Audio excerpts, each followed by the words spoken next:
प्रथम कथा हूँ आज पर्यंत ओडिशा रे जो माने शिल्प दक्ष जो माने अछंती कर्मचारी दक्ष श्रमिक तैयारी करिया पे कोन योजना है बाहर राज्यर आईएएस ऑफिसर मान को आनी थैथान करा होची ओडिया आईएएस ओडिया ओएस ऊपर मोहन माझीकर भरसा नहीं एते ओडिया असुविधा प्रथम कथा हला समुद्र रे पानी ढाली करी समुद्र रे नै करी गोटे ढाळ पानी ढाली देले कहले आज्ञा आज्ञा समुद्र रे पानी बढ़े देलु कलिंग नगर हूँ गोटे शिल्प हब ऑलरेडी शिल्प हब थिला किछि एक्सटेंशन होइछि विभिन्न शिल्पर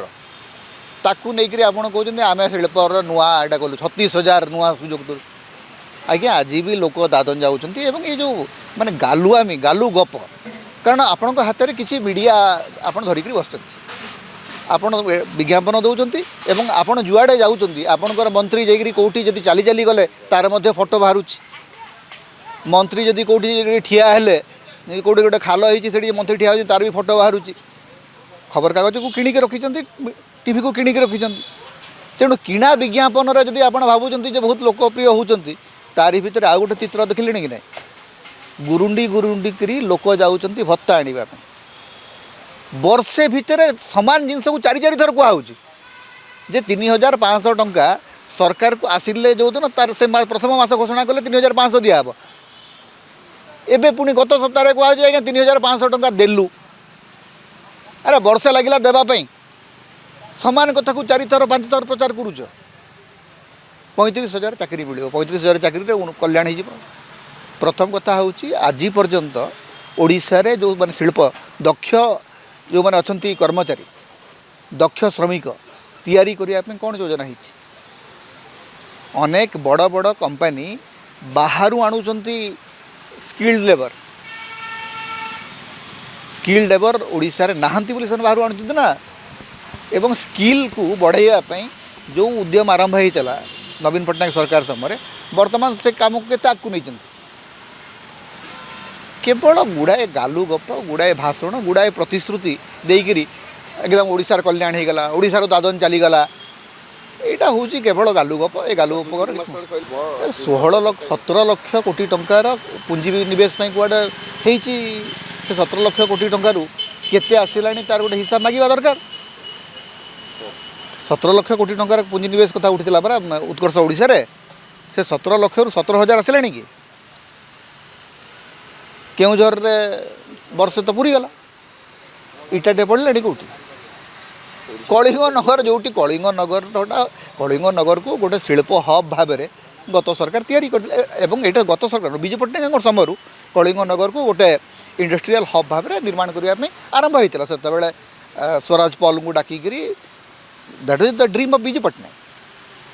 कलिंग नगर शिल्पायन से हूँ विजु पट्टनायक अवदान एवं से आदिवासी कम निर्यातना सही ना 2005 मसीह आदिवासी को सेठी जमती भाव हत्या करागला से दृश्य कौन किए भूली जे आदिवासी रक्त रे सेठी टाटा प्रकल्प तैयारी होता तो लोक भूली ना तेणु मोहन माझी जितेबाला से जाइए शिल्पर स्वप्न देखा जो आदिवासी माने कलिंग नगर में प्राण देते से कथा मन था कि मोहन माझी से विधायक थे मोर जहाँ मन पड़ू 6टी विभाग अच्छी कौन सी कॉर्पोरेशन चेयरमैन नियुक्ति ही नांती कौन सी बोर्ड रे सदस्य अध्यक्ष माने नियुक्ति ही नांती योजना बोर्ड नहीं कौन सी एकाडेमी रे नियुक्ति ही नहीं 1000 रु अधिक पदपदवी खाली पड़ी राजनैतिक पदपदवी जो से निज दलर लोक थैथान कर पारते से पदपदवी गुड़िक खाली हो पड़ी बाहर राज्यर आईएएस ऑफिसर मान को आनिक थैथान कराऊँगी ओडिया आईएएस ओडिया ओएस ऊपर मोहन माझीकर भरसा नहीं एते ओडिया असुविधा जो मैंने अन्य राज्य में काम कर पदपदवी दिखाऊँ एवं कौ मान पदपदवी दिखाऊँ से ना खोजिले मिलूनी मैंने मैंने आप चेष्टा करेंगे किए किए माने एवं गालु गप चली जे काले कौटी अन्य दलर विधायक आसवे से मंत्री पद खाली रखाई प्रथम कथा हूँ बीजेपी